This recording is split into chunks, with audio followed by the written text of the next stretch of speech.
So welcome to the first episode of a series of webinars that my team has convinced me to do on restorative justice.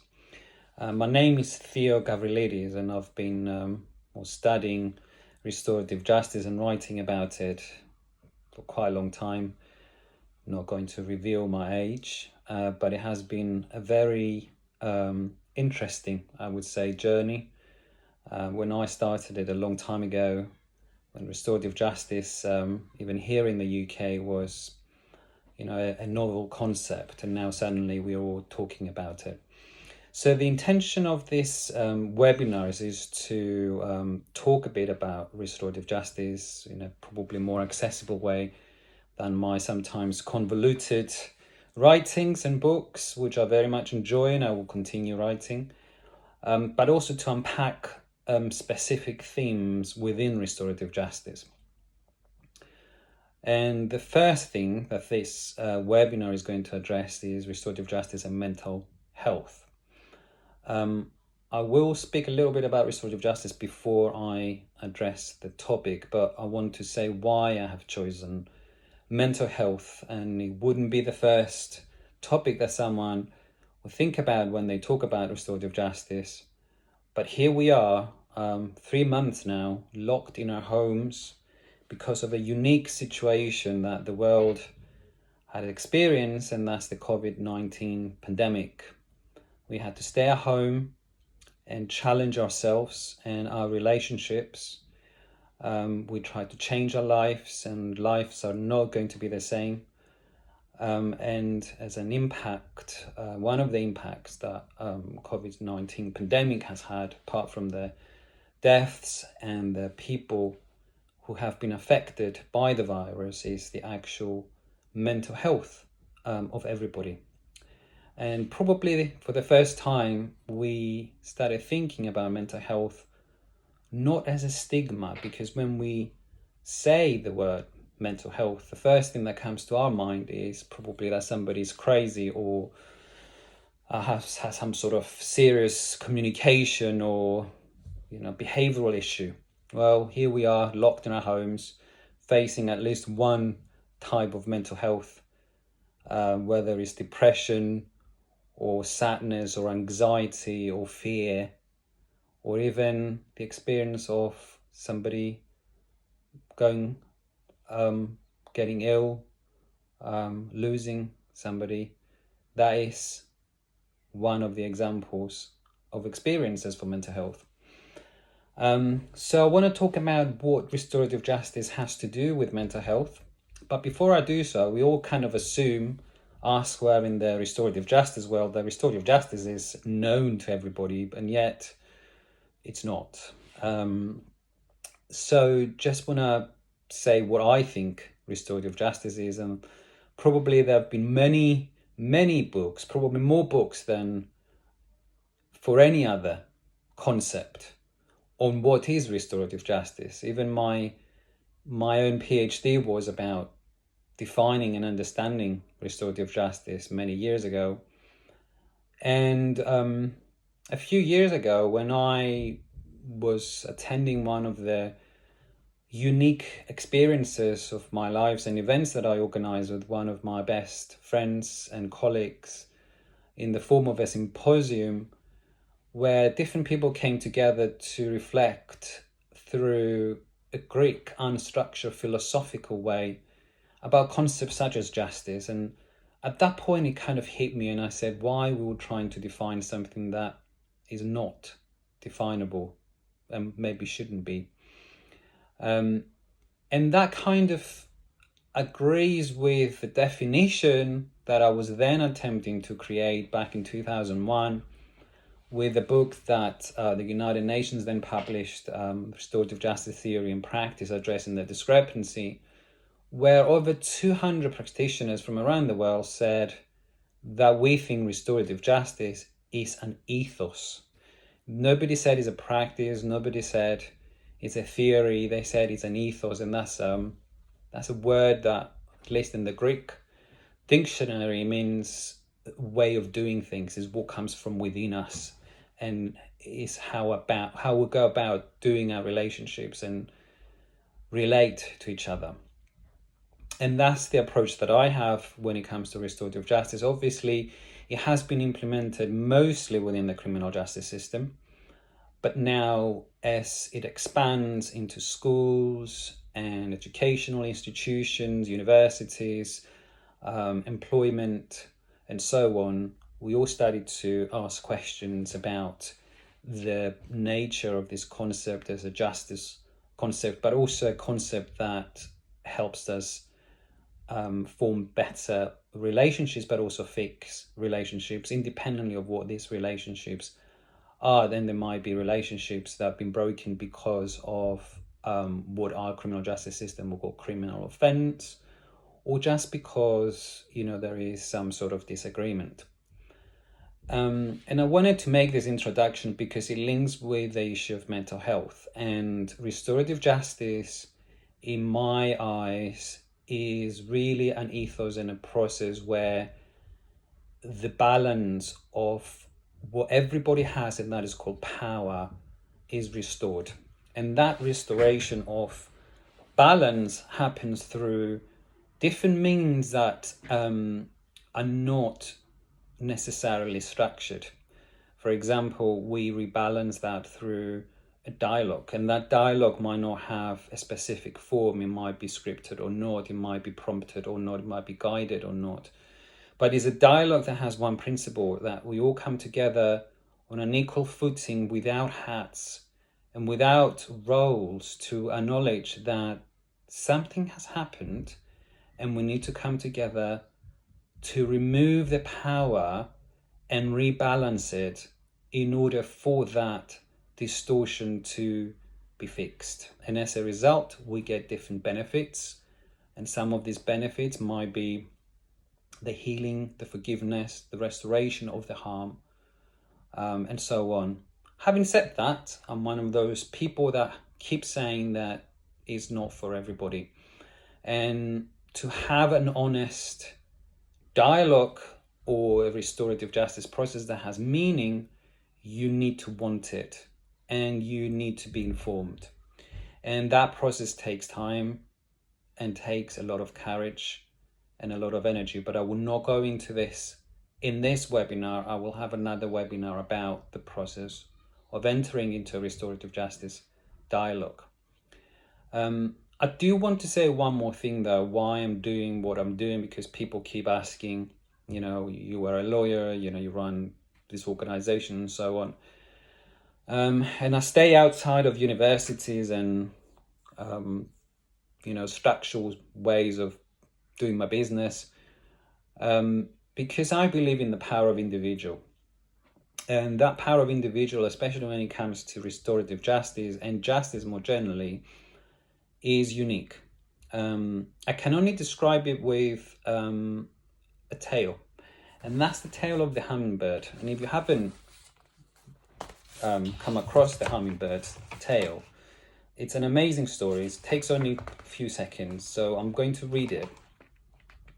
And I would encourage you, if you have children like I do, to read this story to them.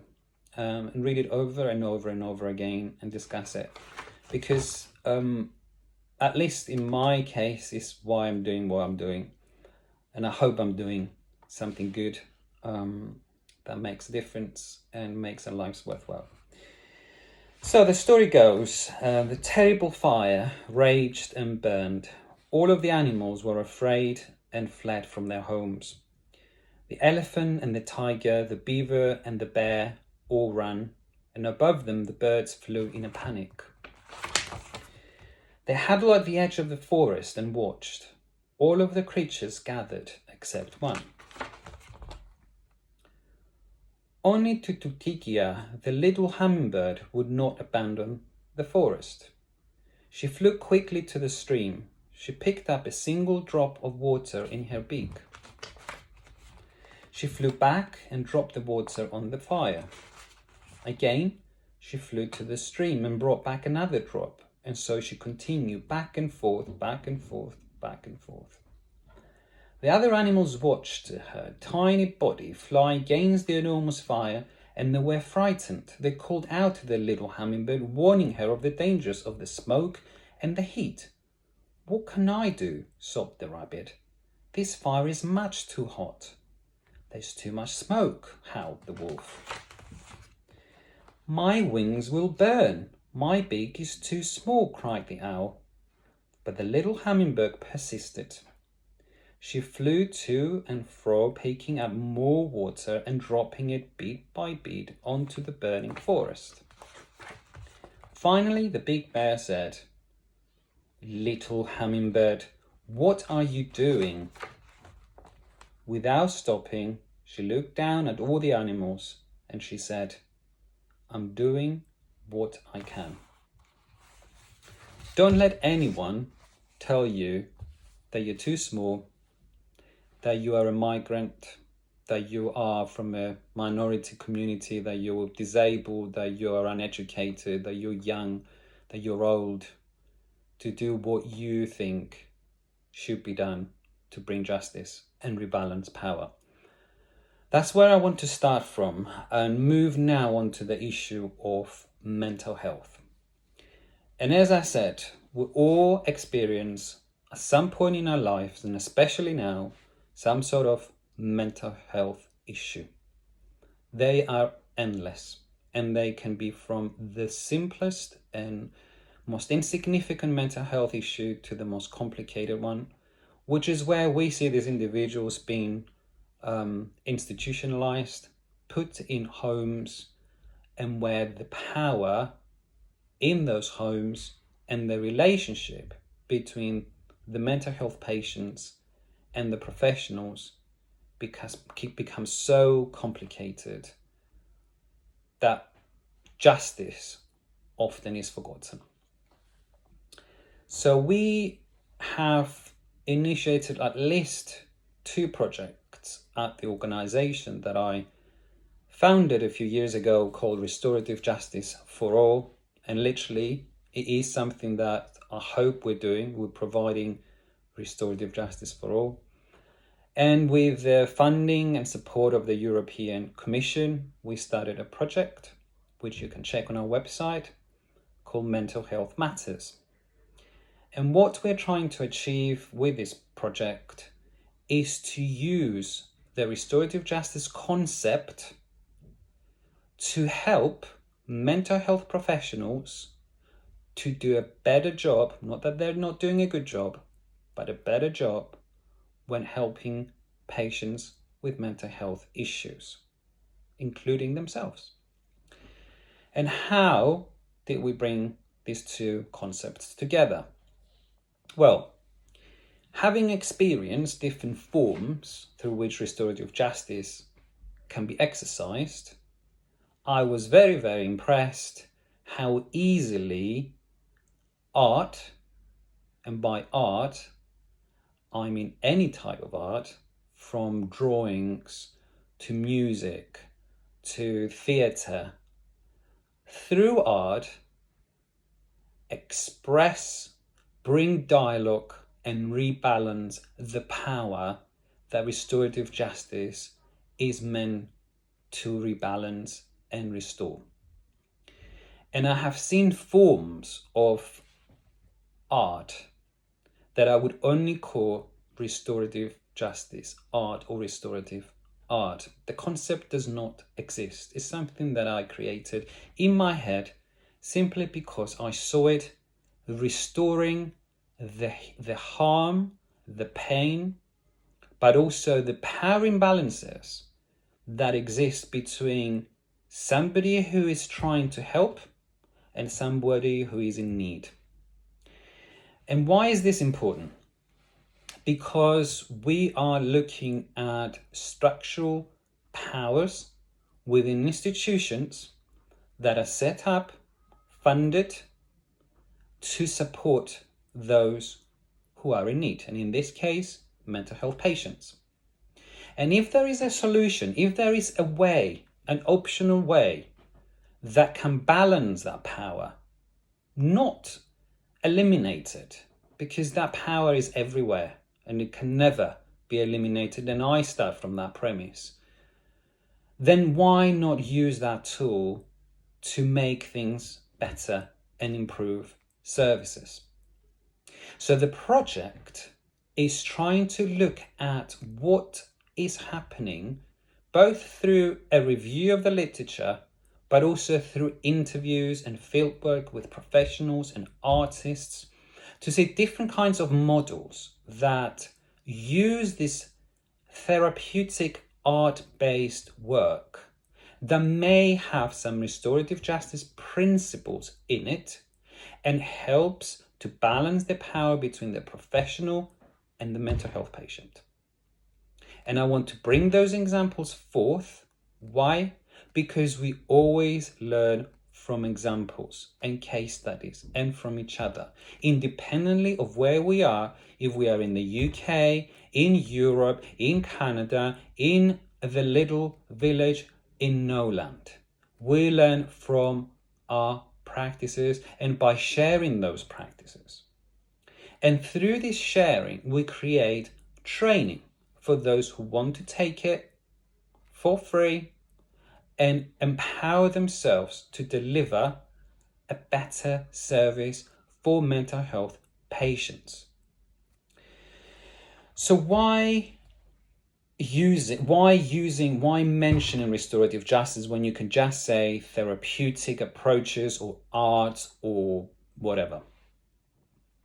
For many reasons. First of all, because I think the principles of power sharing, of equality, of fairness, dignity, respect, and most of all, involvement in decision making, which are the principles that underlie the restorative justice ethos that I spoke before, are collectively the tools that will improve mental health services. That is why restorative justice matters, and that is why restorative justice is brought into this equation of mental health, art, and healing.